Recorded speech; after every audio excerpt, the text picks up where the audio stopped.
जय श्री कृष्ण बच्चों, आज हम लोग एक नया चैप्टर पढ़ेंगे और इस चैप्टर का नाम जैसे देखिए ऊपर लिखा हुआ है Newton's laws of motion, Newton के गति के नियम।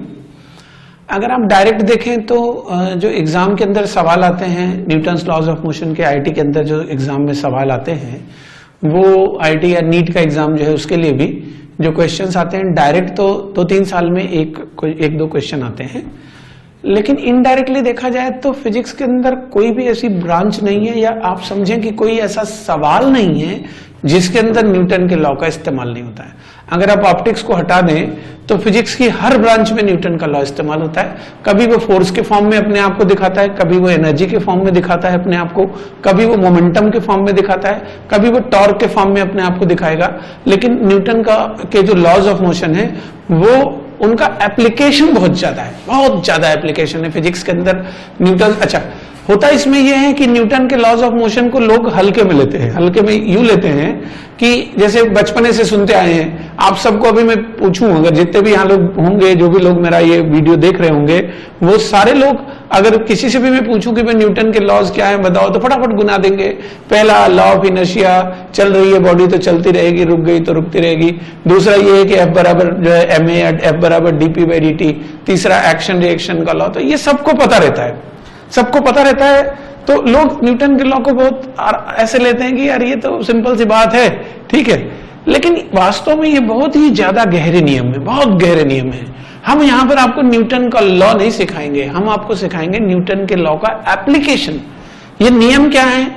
ये तो बहुत ही साधारण से नियम है, इनके अंदर कोई ऐसी देखने में विशेष बात नहीं लगी, लेकिन जैसे जैसे आप इसके अंदर जाते जाओगे, समझते जाओगे, वैसे वैसे आपको पता चलेगा कि यार ये तो बहुत ही गहरी बात न्यूटन ने कही थी। अरे इतना नाम है यार न्यूटन का इतना ज्यादा नाम जो है वो इसीलिए तो है कि न्यूटन ने अपने लॉज की मदद से एक तरह से पूरा कहते हैं कि फिजिक्स की पूरी ब्रांच खड़ी कर दी, पूरा मैकेनिक्स खड़ा कर दिया। इनफैक्ट वेव में भी इस्तेमाल होता है इसका, हीट में भी इस्तेमाल होता है, इवन मॉडर्न फिजिक्स तक में भी एनर्जी के जो कंसेप्ट होते हैं, मोमेंटम के कंसेप्ट होते हैं, वो सब आते हैं। जैसे आप इलेक्ट्रोस्टैटिक्स पढ़ोगे तो उसके अंदर एक नया फोर्स आ जाएगा, इलेक्ट्रोस्टैटिक फोर्स।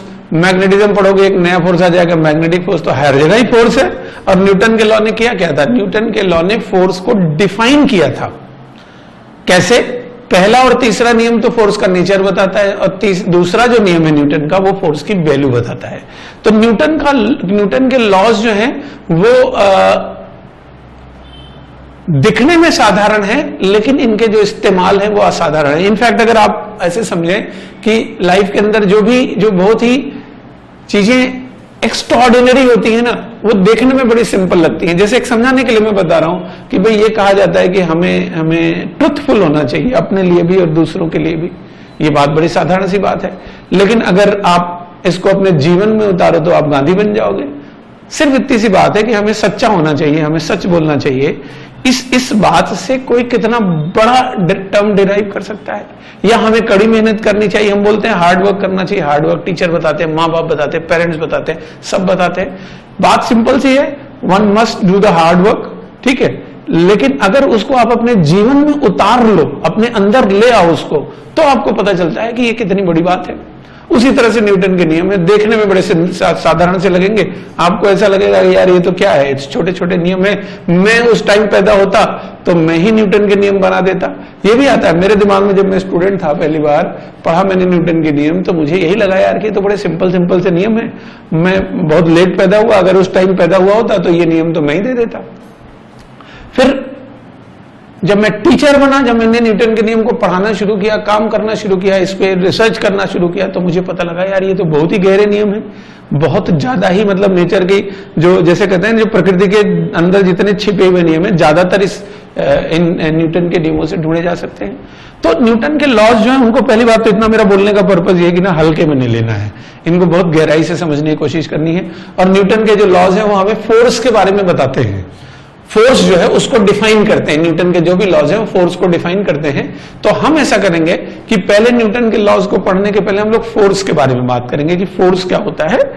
तो थोड़ा सोचिए फोर्स क्या होता है। फोर्स की बहुत सारी किताबों में आपको डेफिनेशन मिलेगी।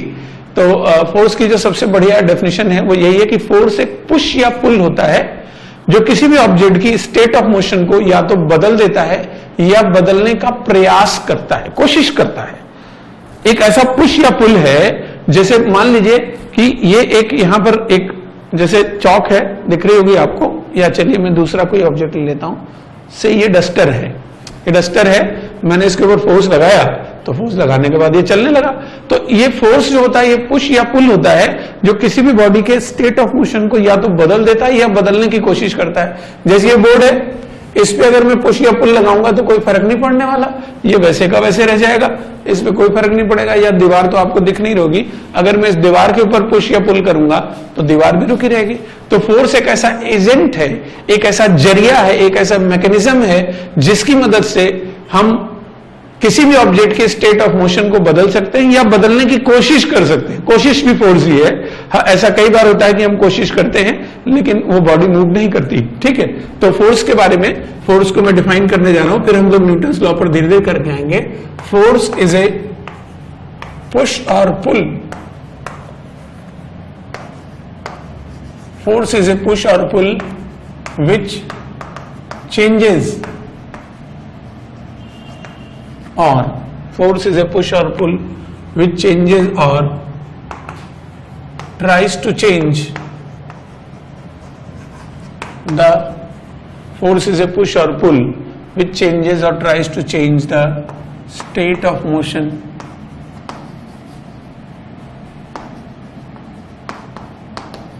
force is a push or pull which changes or tries to change the state of motion of an object। Force एक पुश या पुल है, एक धक्का या खिंचाव है जो किसी बॉडी के स्टेट ऑफ मोशन को या तो बदल देता है, चेंजेस और tries to change the state of motion of an object. Force कर क्या सकता है? किसी ऑब्जेक्ट का शेप चेंज कर सकता है, उसकी साइज चेंज कर सकता है, उसका ओरिएंटेशन चेंज कर सकता है, या आप कहें कि ऑब्जेक्ट के साथ जो कुछ है, जो कुछ भी होता है वो सब फोर्स ही करता है। मैं आपको एक बड़ी इंटरेस्टिंग सी बात बता रहा हूं, आप दुनिया में ऐसा कोई इवेंट ढूंढ नहीं पाओगे जिस इवेंट के अंदर फोर्स नहीं लग रहा हो। कोई भी अगर घटना हो रही, मेरे ऊपर एक लाइट बीम भी आके गिरेगी ना, तो वो लाइट बीम भी मेरे ऊपर 2IA/c के बराबर फोर्स लगा रही होगी, जहां I जो इंटेंसिटी है, A मेरा एरिया है और C लाइट की वेलोसिटी है। कोई भी इवेंट हो रही, कोई भी घटना, अगर आप बैठ के ठंडे दिमाग से कभी सोचना, तो इस दुनिया में कोई भी ऐसा इवेंट हो ही नहीं सकता जिसमें फोर्स ना लग रहा हो। हर इवेंट के अंदर फोर्स है, फोर्स हर जगह पे। जैसे कहते हैं ना ईश्वर के बारे में, ऑमनीपोटेंट है, ऑमनी प्रेजेंट है, उसी तरह से फोर्स है। कोई ऐसी दुनिया के अंदर घटना नहीं होगी, ठीक है, जिस घटना में फोर्स इन्वॉल्व ना हो। अगर आप सोचना तो हर इवेंट के अंदर फोर्स का इन्वॉल्वमेंट होगा। हर घटना दुनिया में, इस दुनिया में जो कुछ हो रहा है, जो कुछ नहीं हो रहा है, जो कुछ हो सकता है, जो कुछ होने की संभावना है, जो कुछ नहीं होने की संभावना है, हर चीज के लिए जिम्मेदार फोर्स है। और उसी फोर्स को न्यूटन ने बताया था। वही जो फोर्स जो दुनिया में हर इवेंट के लिए जिम्मेदार है, उसी फोर्स को न्यूटन ने बताया था। इसलिए न्यूटन ने जो बताया था वो बात बहुत इंपॉर्टेंट। न्यूटन के जो नियम है, जैसे जैसे आप इनके बारे में जानते जाओगे, वैसे वैसे आपके मन में न्यूटन के लिए इज्जत बढ़ेगी, ठीक है। इज्जत तो कह रहा हूं मैं, जैसे जैसे जानोगे, जितना गहराई में जानोगे, उतना ज्यादा आप इन नियमों को अप्रिशिएट कर पाओगे। तो फोर्स एक पुश या पुल होता है जो किसी भी बॉडी के स्टेट ऑफ मोशन को बदल सकता है या बदलने की कोशिश करता है। थोड़ा फोर्स के बारे में चर्चा करेंगे, न्यूटन के लॉस पर हम आएंगे, लेकिन थोड़ा चर्चा हम फोर्स के बारे में करेंगे। इस दुनिया में 4 तरह के फंडामेंटल फोर्सेस बताए गए हैं। ये जो दुनिया है, इसके अंदर 4 तरह के फंडामेंटल फोर्सेस बताए गए हैं, और बाकी जितने भी फोर्सेस हैं सब उन्हीं फोर्सेस से मिलजुल करके बने हुए हैं। ये 4 फंडामेंटल फोर्सेस कौन कौन से हैं? ग्रेविटेशनल फोर्स, जो हमारे सिलेबस में है, इस पर हम बहुत डिटेल में चर्चा करेंगे, 5 से 6 lecture. Electromagnetic force, electromagnetic force पूरा आपका 12th क्लास में इलेक्ट्रोमैग्नेटिक फोर्स ही है मैक्सिमम। मॉडर्न फिजिक्स और आप ऑप्टिक्स छोड़ दो तो पूरा जो 70% है आपका इलेक्ट्रोमैग्नेटिज्म है, तो पूरा 12th के अंदर इलेक्ट्रोमैग्नेटिक फोर्स पढ़ेंगे। फिर उसके बाद आता है मॉडर्न फिजिक्स के अंदर न्यूक्लियर फोर्स आता है, फिर उसके बाद उसके अंदर आता है वीक न्यूक्लियर फोर्स। तो 4 तरह के फंडामेंटल फोर्सेस बनाए गए हैं, और ये जो चारों फंडामेंटल फोर्सेस हैं, वो चारों फंडामेंटल फोर्सेस मैं एक एक करके टेकअप करूंगा, सिर्फ थोड़ा थोड़ा 5-5 मिनट इन सबके बारे में, क्योंकि बहुत डिटेल में हमें नहीं जाना है। क्योंकि डिटेल में तो जब हम लोग, चूंकि ये खुद सिलेबस में है, चैप्टर में है, तो हम लोग इनको पढ़ेंगे ही पढ़ेंगे। अभी फिलहाल लेकिन थोड़ा फोर्स की फीलिंग दिलाने के हिसाब से मैं इन फोर्सेस के बारे में थोड़ी बात करूंगा, ठीक है। तो सबसे पहले मैं ये बात बता रहा हूं, 4 तरह के फंडामेंटल फोर्सेस होते हैं। 4 fundamental forces. 4 fundamental forces. 4 fundamental forces होते हैं। पहला जो होता है वो ग्रेविटेशनल फोर्स होता है, आप सभी लोग जानते हैं। अब इसके बारे में मैं थोड़ी बात करूंगा, ऐसा नहीं कि बात नहीं करूंगा, मैं बात तो करूंगा इसके बारे में, ठीक है, 5 मिनट ही सही। Gravitational force. दूसरा इसके अंदर आता है इलेक्ट्रोमैग्नेटिक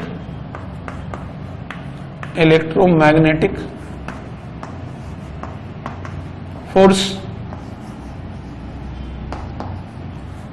ग्रेविटेशनल फोर्स, दूसरा इलेक्ट्रोमैग्नेटिक फोर्स, तीसरा न्यूक्लियर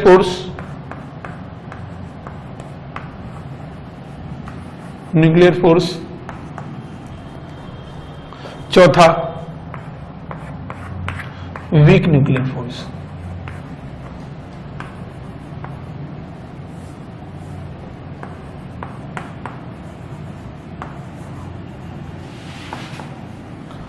ये 4 तरह के फंडामेंटल फोर्सेस होते हैं। बाकी दुनिया में जितने भी फोर्सेस हैं वो सब इन्हीं के परमुटेशन कॉम्बिनेशन है। परमुटेशन कॉम्बिनेशन का मतलब होता है इन्हीं से जोड़ घटा के, बाकी यही 4 हैं। जैसे कह सकते हैं ना कि भाई 4 कलर है, वैसे तो कलर बहुत सारे होते हैं लेकिन हम लोग ऐसे बोलते हैं ना 4 रंग हैं, बाकी सारे रंग इन्हीं से मिला जुला के बने हुए हैं। तो कुछ इसी तरह से आप समझें कि 4 फंडामेंटल फोर्सेस होते हैं, बाकी जो भी फोर्सेस हैं वो सब इन्हीं से मिला जुला के बने हुए हैं। अब थोड़ी सी बात मैं ग्रेविटेशनल फोर्स के बारे में करूंगा। ग्रेविटेशनल फोर्स, पहला जो है ग्रेविटेशनल फोर्स,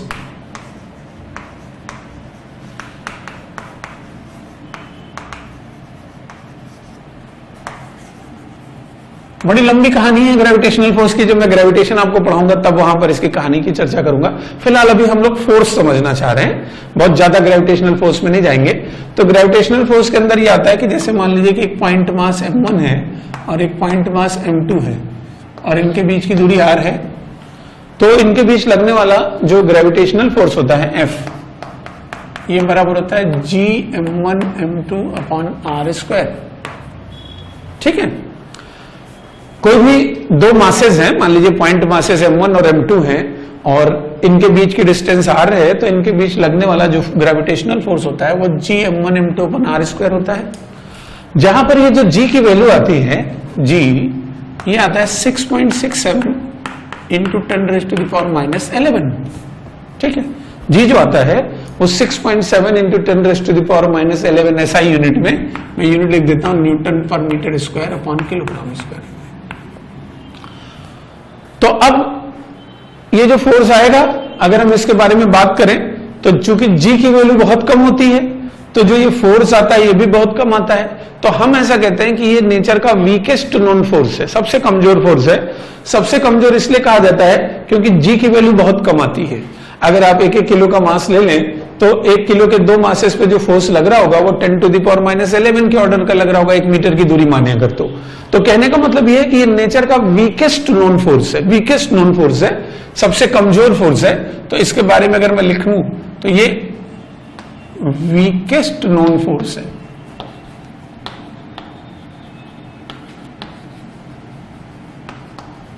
ठीक है, इसकी अगर इसके बारे में अगर लिखा जाए तो एक पॉइंट ही आ रहा है वीकेस्ट नोन फोर्स है। लेकिन अब ये नेचर के अंदर कॉन्ट्राडिक्शंस होते हैं। नेचर जो होता है अजीब तरह से बिहेव करता है। कहने को गणित कहता है ये सबसे कमजोर फोर्स है, लेकिन आप जरा सोचें कि दुनिया के अंदर जो भी हैवीएस्ट मोशन हो रहे हैं, प्लैनेट्स चल रहे हैं, गैलेक्सीज चल रही हैं, सूरज चल रहा है, चांद सितारे सब चल रहे हैं, जो बड़े से बड़े मोशन हो सकते हैं वो सब के सब इसी फोर्स के कारण हो रहे हैं। ये जो ग्रेविटेशनल फोर्स है, सारे के सारे दुनिया के अंदर जो सबसे बड़े से बड़े मोशन हो रहे हैं ना, ऐसा नहीं आपने कभी सुना होगा कि एक स्टार था दूसरे स्टार के चारों ओर चक्कर लगा रहा था चार्ज के कारण, इलेक्ट्रिकल फोर्स के कारण। ये आपने हमेशा सुना होगा कि ग्रेविटी के कारण ये चलते हैं। तो कहने को ये दुनिया का सबसे कमजोर फोर्स है, लेकिन सच में ये लॉन्गेस्ट रेंज फोर्स है। होता क्या है, ईश्वर ने G की वैल्यू को बहुत कम कर दिया, लेकिन M1 M2 की वैल्यू को बहुत अधिक बढ़ा दिया। G तो बहुत ज्यादा कम कर दिया, लेकिन अब धरती का मास जो है वो 10⁻24 के ऑर्डर का है, तो 10⁻24 में तो -11 खो जाएगा ना, तो फोर्स की वैल्यू बहुत बड़ी हो जाएगी। तो ईश्वर ने किया क्या? ईश्वर का मतलब जिसने भी, पता नहीं ईश्वर होता है नहीं होता, ये सब अलग मुद्दा है, लेकिन जो क्रिएटर है या जो भी नियम बने वो इस हिसाब से बने हैं ना कि कहने को गणित के हिसाब से ये कब सबसे कमजोर फोर्स है, लेकिन ये दुनिया का सबसे लंबी रेंज का फोर्स है। दुनिया के इस छोर से उस छोर तक जो फोर्स काम कर रहा है वो यही वाला फोर्स है। It is the longest range force, ये मैं लिख दे रहा हूं, it is the longest range force, it is the longest range force, सबसे लंबी दूरी तक का फोर्स है। इससे ज्यादा दूर तक किसी फोर्स का कोई असर नहीं होता। और ये मीडियम पे डिपेंड नहीं करता है, बीच में कुछ भी मीडियम हो, दो तारों के बीच में हजारों तारे होंगे, लेकिन वो दोनों एक दूसरे पर वैसे ही फोर्स लगाएंगे। तो ये मीडियम पे डिपेंड नहीं करता है, it does not depends upon the medium.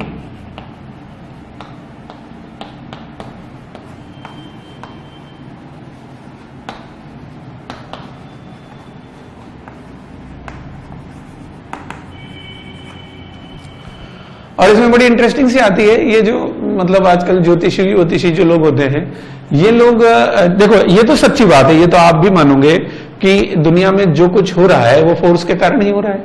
Force अगर हटा दिया जाए, ठीक है, तो दुनिया में कुछ भी, कोई भी इवेंट नहीं होगा, हम नहीं होंगे, तुम नहीं होंगे, कुछ भी नहीं होगा। जो कुछ आज के प्रेजेंट फॉर्म में दिख रहा है उस सब की वजह फोर्स है।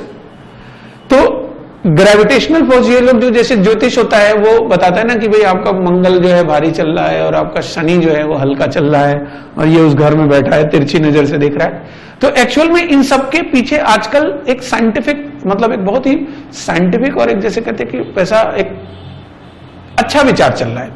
अच्छा विचार का मतलब कि जो ये जो ज्योतिष विद्या है उसको जस्टिफाई किया जाता है। जस्टिफाई किस तरह से लोग करते हैं कि भाई जैसे मान लीजिए कि मैं हूं, तो मेरे ऊपर कुछ ना कुछ फोर्स तो मेरे ऊपर मून भी लगा रहा होगा, कुछ ना कुछ फोर्स मेरे ऊपर जुपिटर लगा रहा होगा, कुछ सन लगा रहा होगा, कोई मतलब हर प्लैनेट मेरे ऊपर कुछ ना कुछ फोर्स लगा रहा होगा। वही फोर्सेस जो होंगे वो मेरे माइंड के स्टेट को, मेरे फिजिकल स्टेट को, मेंटल स्टेट को और बहुत सारी चीजों को, वो फोर्सेस जो, जैसे ऐसा आप समझिए, जो टाइड्स आती है, ज्वार-भाटा आता है, तो ज्वार-भाटा क्यों आता है? मून का जो अट्रैक्शन होता है वो समुद्र के पानी को अपनी तरफ खींच लेता है। तो अगर ज्वार-भाटा समुद्र के पानी को अपनी तरफ खींच रहा है, तो सब जो मून है, जो चंद्रमा है, वो मेरे दिमाग के न्यूरॉन्स पे भी तो असर डाल ही रहा होगा ना। आपके दिमाग के न्यूरॉन पे भी असर डाल रहा होगा, बॉडी के सेल्स पे असर डाल रहा होगा। तो जो प्लैनेट्स होते हैं उन सबका जो हमारा जीवन है उसके ऊपर असर होता है। ये मतलब कितना होता है, कैसे होता है, और अंगूठी पहनने से कटेगा कि नहीं कटेगा ये सब मैं नहीं जानता हूं, लेकिन ग्रहों का, उपग्रहों का और जो सेलेस्टियल ऑब्जेक्ट्स हैं उनका हमारे जीवन पे असर होता है। मतलब ये बिल्कुल एकदम सही बात है। एक मैं आपको इंटरेस्टिंग सा क्वेश्चन बताता हूं, कभी किया था मैंने सॉल्व, कि एक बच्चा है, एक न्यू बॉर्न बेबी है, नया जन्म हुआ है उसका, उसकी माँ का मास दिया है, बच्चे का मास दिया है, जुपिटर का मास दिया है और सारी दूरियां दे रखी हैं, और पूछा यह गया है कि बच्चे के ऊपर मां का फोर्स ज्यादा है या जुपिटर का फोर्स ज्यादा है। सारा डेटा दिया हुआ है। तो बच्चा चूंकि मां के बहुत पास रहता है, इनफैक्ट पहले तो उसके अंदर ही रहता है, सेंटर ऑफ मास में ही रहता है, मां के पेट में ही होता है ना, तो डिस्टेंस जीरो ही होगी। तो जो मतलब कैलकुलेट करके मैंने देखा था, वो डेटा मुझे अभी याद नहीं, आपको दे भी नहीं रहा हूं, मैं एक बात बता रहा हूं कि बच्चे का मां जो बच्चे पे फोर्स लगाएगी, वो जुपिटर जो फोर्स लगा रहा है उससे 10,000 गुना ज्यादा वो फोर्स आ रहा था, और 10,000 गुना ज्यादा तो मां का असर होगा भी जुपिटर से ज्यादा। तो कहने का मेरा मतलब ये है कि जो फोर्सेस होते हैं वो हमारी डे टू डे लाइफ को, हर चीज को इन्फ्लुएंस करते हैं। और ये जो ग्रेविटेशनल फोर्स है कहने को बड़ा कमजोर है, सबसे कमजोर है, हम कहेंगे फिसड्डी फोर्स है, ठीक है, गणित के हिसाब से बहुत फिसड्डी, क्योंकि जी की वैल्यू बहुत कम होती है।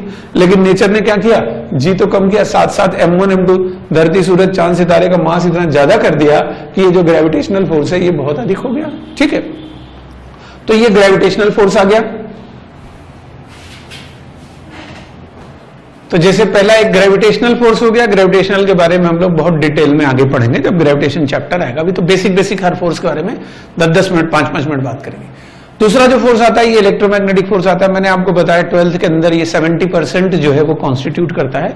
तो इसके बारे में भी बस हम लोग एक जानकारी लेंगे और जानकारी लेकर के आगे बढ़ जाएंगे, बहुत डिटेल में बात नहीं करेंगे। ये जो इलेक्ट्रोमैग्नेटिक फोर्स होता है इसकी जो वैल्यू आती है ये बराबर आती है Q vector E plus QV cross B। जो 11th के बच्चे इस वीडियो को देख रहे हैं वो इस बात को नहीं समझ में आएंगे कि भाई Q तो समझ गए होंगे चार्ज क्या है, मैं बता देता हूं। E क्या है, electric field, E is electric field. जो 12th के बच्चे हैं वो सब समझ रहे होंगे, 12th या रिपीटर जो है वो पूरी तरह समझ रहा होगा कि ये क्या है। E इलेक्ट्रिक फील्ड है, B जो है वो मैग्नेटिक फील्ड है। मैग्नेटिक फील्ड या मैग्नेटिक इंडक्शन कहते हैं हम लोग, बाकी मैं फील्ड लिख रहा हूं। V जो है वेक्टर, V जो है वो वेलोसिटी है। वेक्टर वी वेलोसिटी, ठीक है, ई इलेक्ट्रिक फील्ड है, बी मैग्नेटिक फील्ड है, वी वेलोसिटी है। तो ये जो फोर्स है ये इलेक्ट्रिकल फोर्स है, ये वाला मैग्नेटिक फोर्स है, पूरे को मिला के इलेक्ट्रोमैग्नेटिक फोर्स कहा जाता है। ये जो इलेक्ट्रोमैग्नेटिक फोर्स होता है इसके बारे में, जैसे ग्रेविटेशनल फोर्स मास की वजह से होता है, तो इलेक्ट्रोमैग्नेटिक फोर्स जो होता है वो चार्ज की प्रॉपर्टी की वजह से होता है। तो इसके बारे में मैं ये लिख दे रहा हूं, it is due to the property of charge.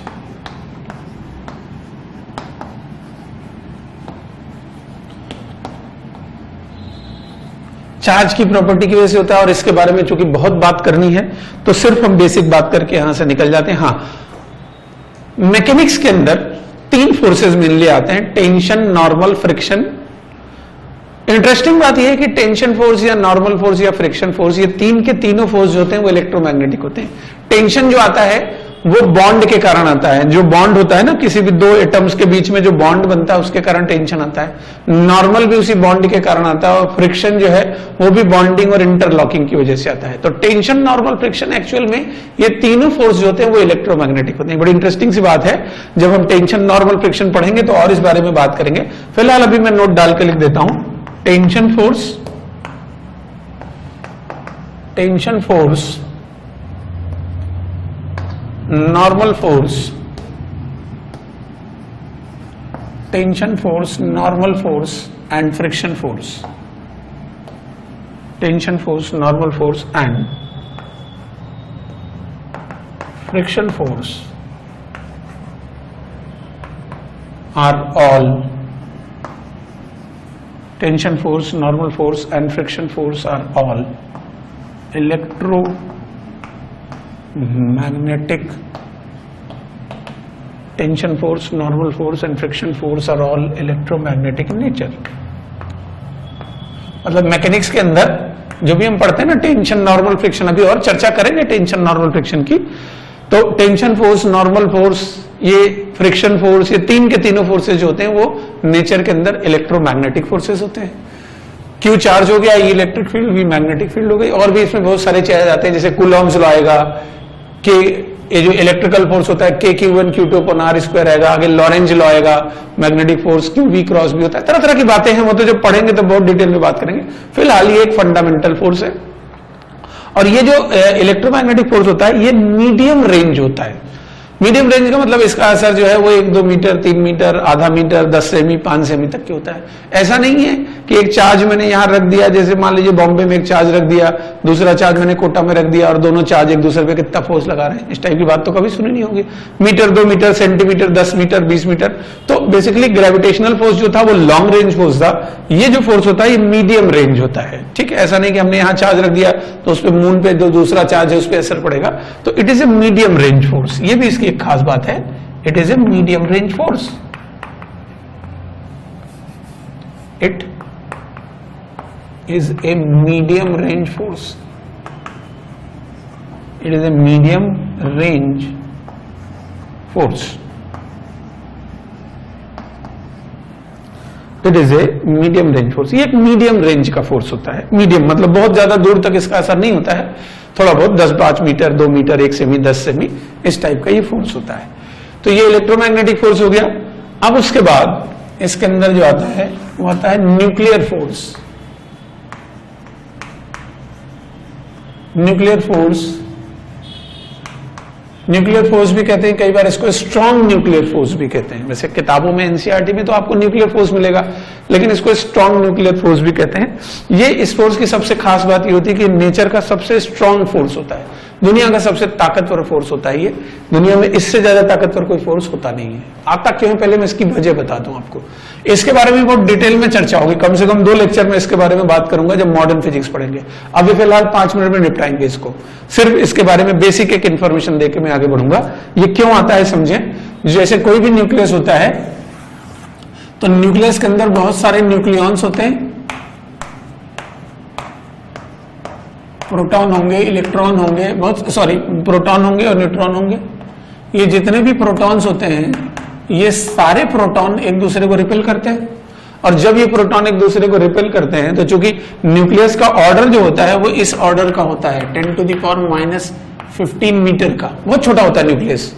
तो अब प्रोटॉन तो न्यूक्लियस 10⁻⁻15 के ऑर्डर का है, तो प्रोटॉनों के बीच की दूरी बहुत कम होती है, बहुत कम होती है।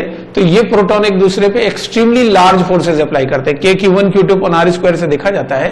तो ये एक दूसरे पे बहुत ज्यादा फोर्स लगाते हैं, और ये प्रोटॉन एक दूसरे को इतना तेजी से रिपेल करते हैं कि अगर इनके रिपल्शन को बैलेंस ना किया जाए तो न्यूक्लियस एक धमाके के साथ फट जाएगा और खत्म हो जाएगा। मतलब ये जो प्रोटॉन होते हैं वो एक दूसरे पे बहुत ही स्ट्रॉन्ग कूलम्बिक रिपल्शन अप्लाई करते हैं, स्ट्रॉन्ग इलेक्ट्रोमैग्नेटिक फोर्स या कूलम्बिक रिपल्शन हम लोग कहते हैं, वो अप्लाई करते हैं। लेकिन न्यूक्लियस स्टेबल होता है। स्टेबल होता है इसका मतलब क्या है कि उससे भी ताकतवर कोई एक फोर्स होता है जो इन मतलब जो प्रोटॉनों के जो फोर्स है उसको बैलेंस करता है। भाई दो आदमी को बैलेंस करने वाला फोर्स तो उससे भी ज्यादा ताकतवर होगा। तो इसकी वजह क्या है, जो न्यूक्लियस के अंदर प्रोटॉन्स होते हैं, ये प्रोटॉन एक दूसरे के ऊपर बहुत ही तगड़ा कूलम्बिक रिपल्शन अप्लाई करते हैं। उस कूलम्बिक रिपल्शन को बैलेंस करने के लिए न्यूक्लियर फोर्स आता है। ठीक है, तो अब हम इस बारे में बात करेंगे।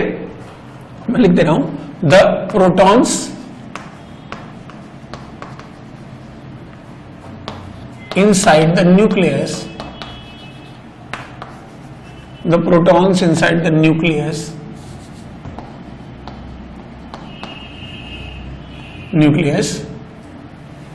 apply large repulsion on each other.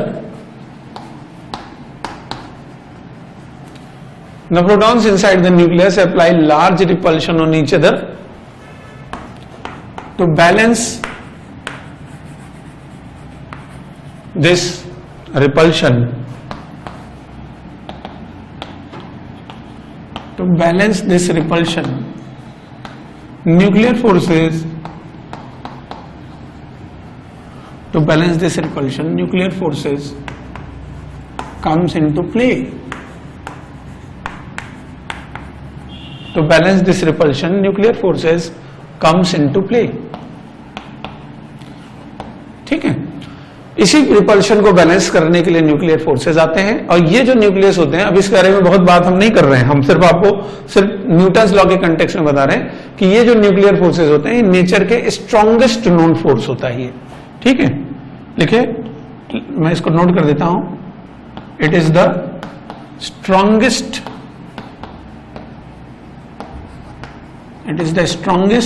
known force of nature. ये प्रकृति का सबसे ताकतवर फोर्स है, strongest known force of nature, दुनिया का सबसे ताकतवर फोर्स है। ये लगता सिर्फ न्यूक्लियनों के बीच में, न्यूट्रॉन प्रोटॉन के अंदर ही लगता है, न्यूक्लियस के बाहर इसका असर नहीं होता है। तो अगर ये न्यूक्लियस के अंदर ही लगता है तो इसका रेंज बहुत कम हो गया, बहुत कम दूरी तक है, तो हम लोग इसको शॉर्ट रेंज फोर्स कहते हैं। It is a short range force, ये भी नोट कर रहा हूं मैं, it is a short range force.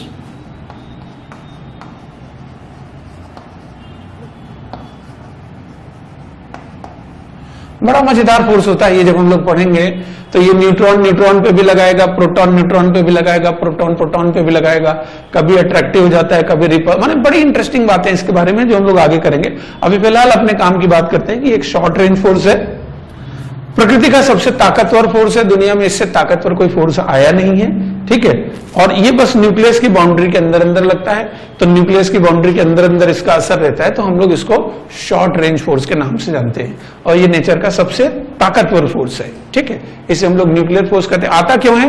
प्रोटॉनों का रिपल्शन जो होता है उसको बैलेंस करने के लिए आता है। प्रोटॉन जब एक दूसरे को रिपेल करते हैं तो उस रिपल्शन को बैलेंस करने के लिए आता है। ये आपका इलेक्ट्रोमैग्नेटिक फोर्स हो गया। उसके बाद इसके अंदर एक और छोटा सा फोर्स है, छोटा सा मतलब एक और चौथा फोर्स है, जिसके बारे में हम लोग बात करेंगे। तब तक आप इसे नोट करें, मैं इसको इरेज कर देता हूं, थोड़ा ये चौक अच्छे से मिटा देता हूं जिससे बोर्ड क्लियर हो जाए।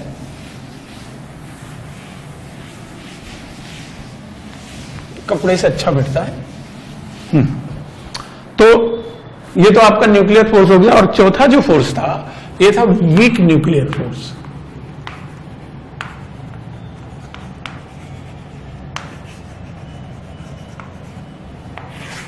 ठीक है, वीक न्यूक्लियर फोर्स जो है ये और बड़ा कलाकार है ठीक है। जैसे न्यूक्लियर फोर्स जो है न्यूक्लियस के अंदर अंदर लगता था, तो वीक न्यूक्लियर फोर्स होता है वो बस न्यूक्लियन के अंदर अंदर लगता है, यानी प्रोटॉन और न्यूक्लियन, इसके बारे में बहुत कम जानकारी अवेलेबल है। तो ये जो वीक न्यूक्लियर फोर्स होता है वो न्यूट्रॉन और प्रोटॉन के अंदर अंदर लगता है, मतलब न्यूट्रॉन और प्रोटॉन के अंदर ही लगेगा। तो ये वेरी शॉर्ट रेंज फोर्स होता है, ठीक है। इसके बारे में लिख लेते हैं, it is a very short range force, it is a very short range force, it acts only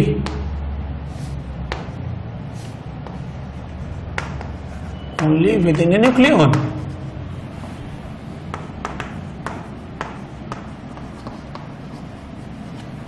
ठीक है। It is a very short range force, it acts only with in nucleon, nucleon के अंदर ही लगता है, neutron के अंदर अंदर रहेगा या प्रोटॉन के अंदर अंदर रहेगा। जब भी कभी बीटा डीके होता है, बीटा प्लस डीके या beta minus decay modern physics के अंदर आएगा, तब इन फोर्सेस का इन्वॉल्वमेंट होता है। तो खैर वो उस समय पढ़ेंगे जब हम मॉडर्न फिजिक्स पढ़ेंगे।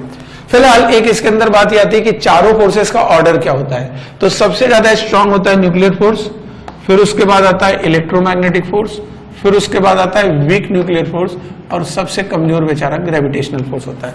कहने को सबसे कमजोर होता है, लेकिन अगर आप गणित के हिसाब से देखेंगे तो कमजोर है। वैसे ही न्यूक्लियर ग्रेविटेशनल फोर्स उतना कमजोर नहीं होता। दुनिया के अंदर बहुत सारे फोर्सेस जो हैं वो इसमें इन्वॉल्व होते हैं।